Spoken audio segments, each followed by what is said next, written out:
Hey friends, welcome back to Homestead on a Prayer. In case you're new here, my name's Jennifer. Now, it's a little bit breezy today, so I'm hoping that won't interfere with the sound quality of this video.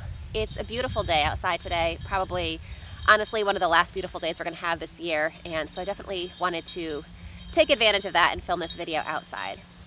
Now, as I'm filming this video, it's actually the middle of November. I probably won't post this video for a few weeks.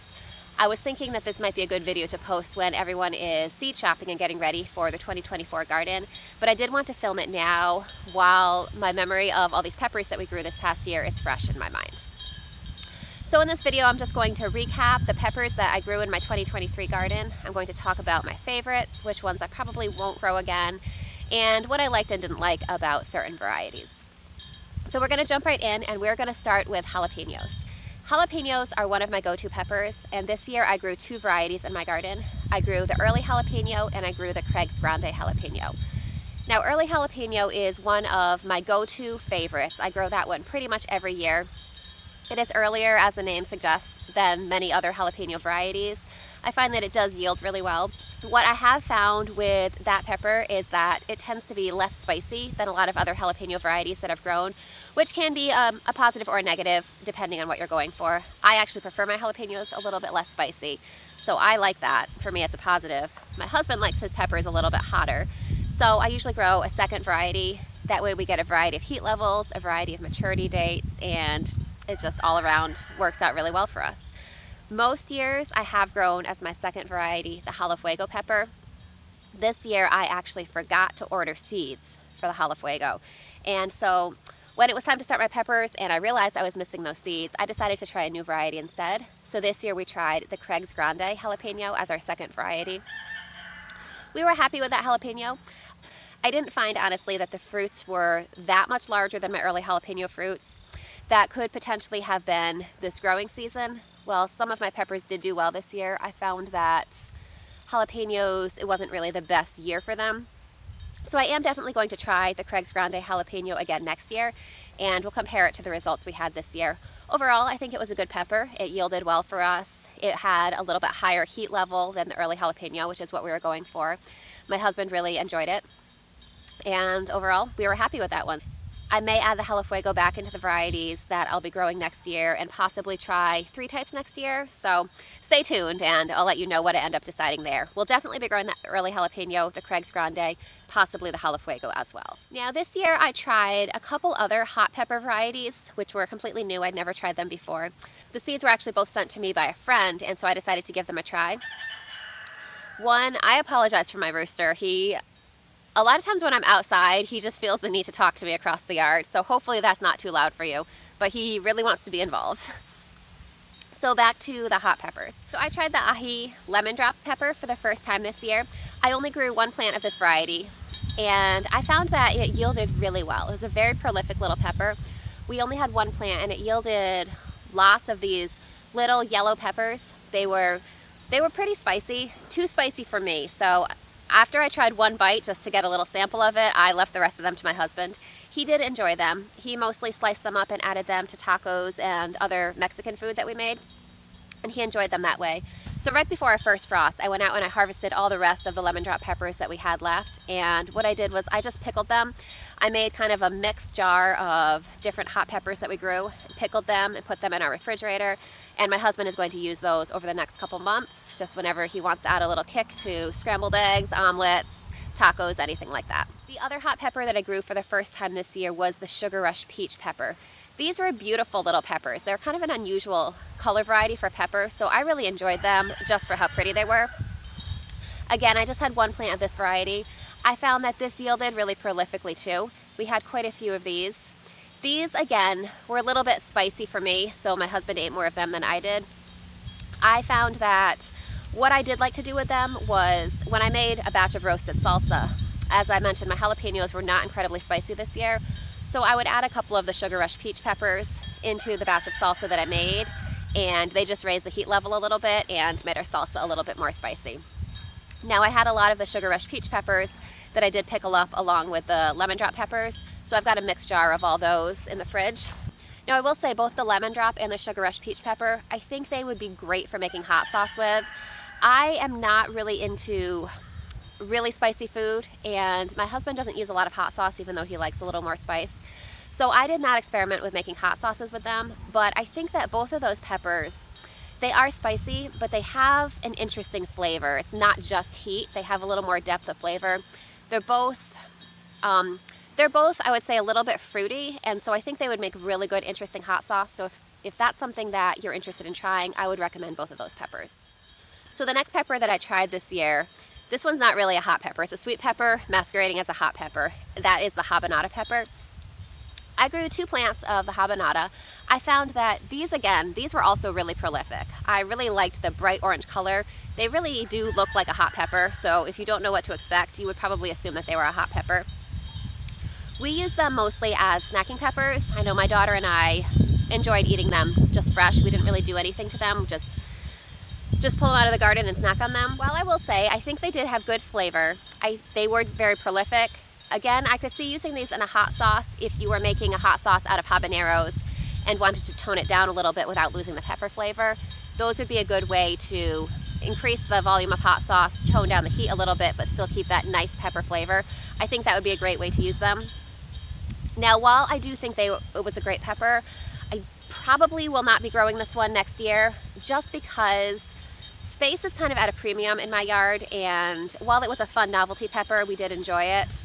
I think that I want to devote that space to peppers that we use a little more of. I find that when I'm cooking, I mostly like to use jalapenos or sweet peppers like bell peppers or other similar peppers. So I think if you have a lot of space, or if a snacking pepper is something that you're really going for, I think that would be a great pepper. But for me, it just didn't really suit my needs. Now, as far as growing again, I'm going to go back to the lemon drop pepper and the sugar rush peach pepper that I mentioned before. I probably will not grow the sugar rush peach next year as well, just for the same reason. Not because it's not a good pepper, just because I'm trying to make the best use of my space possible, and there's other peppers that would suit my needs better. I may grow one of the lemon drop peppers just because it was so prolific. I thought it was a really unique flavor. I'm going to talk to my husband about that and basically get his opinion. If he wants me to replace one of his jalapeno plants with the lemon drop, then I may end up doing that. Now, the next pepper I'm going to mention is technically classified as a hot pepper, but we just use it as a sweet pepper. Honestly, I didn't find that it really had any noticeable heat at all, and that was the Anaheim pepper. In the past, I've had trouble growing bell peppers.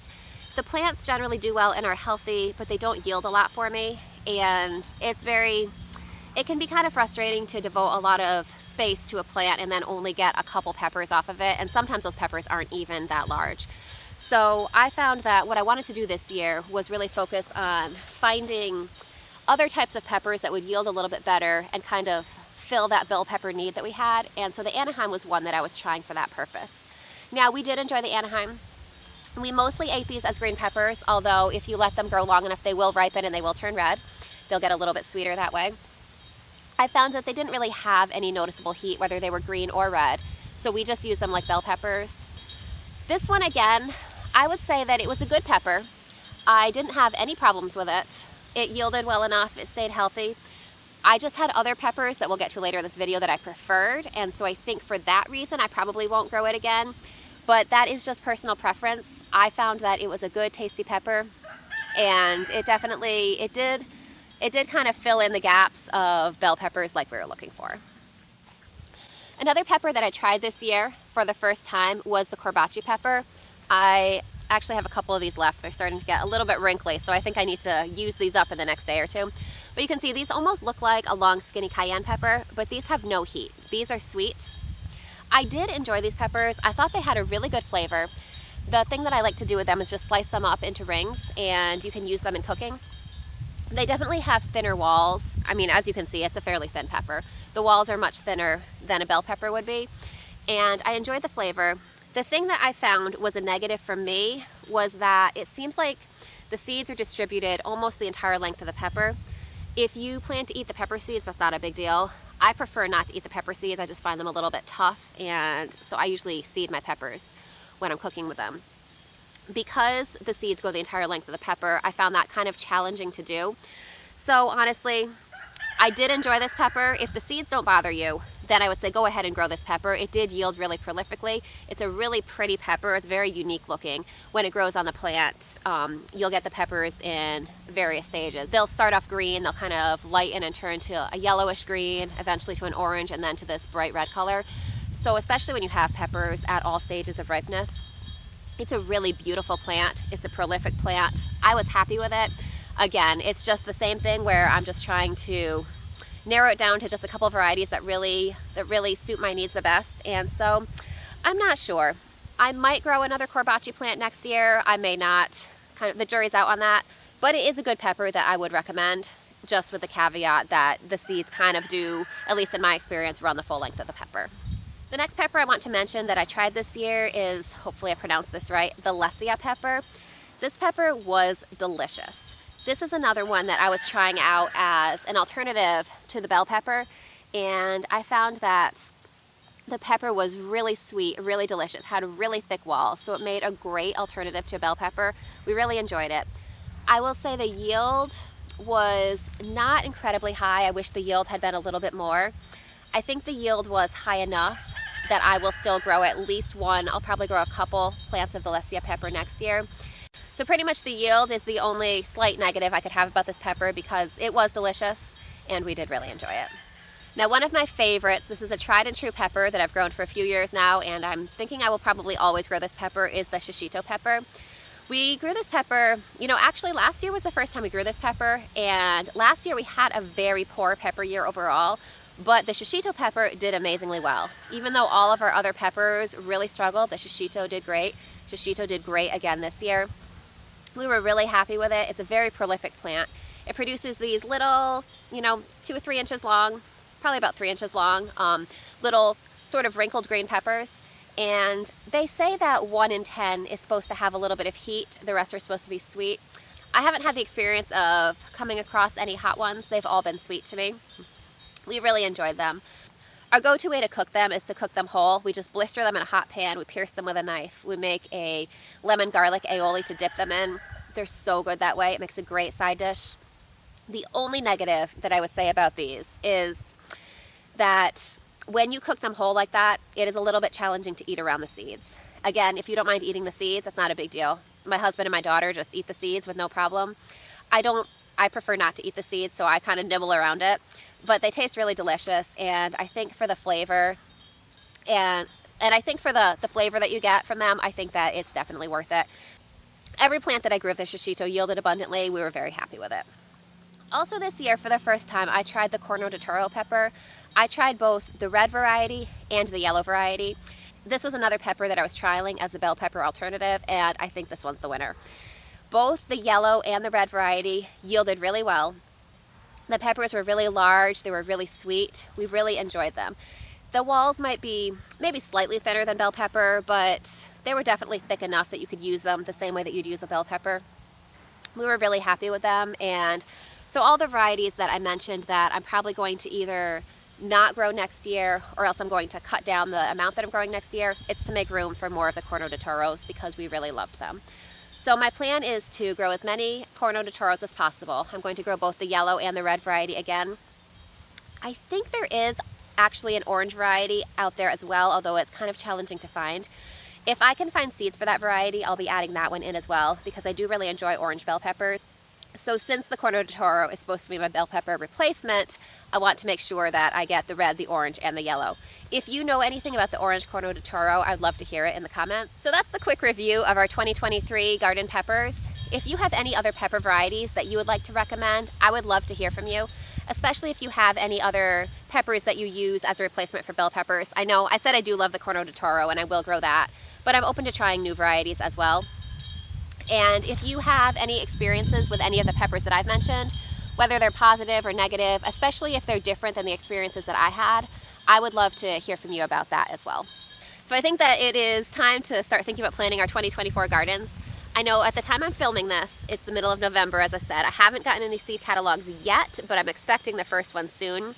By the time that I post this video, which will probably be sometime in December, I'm sure I will have seed catalogs, and I'll be making my list, and I may add on some new pepper varieties for my 2024 garden. I hope you're having a great day. I hope that you are getting through this cold season and dreaming of spring. I hope that you come back and join me again, and I can't wait to see you soon. I'll see you next time.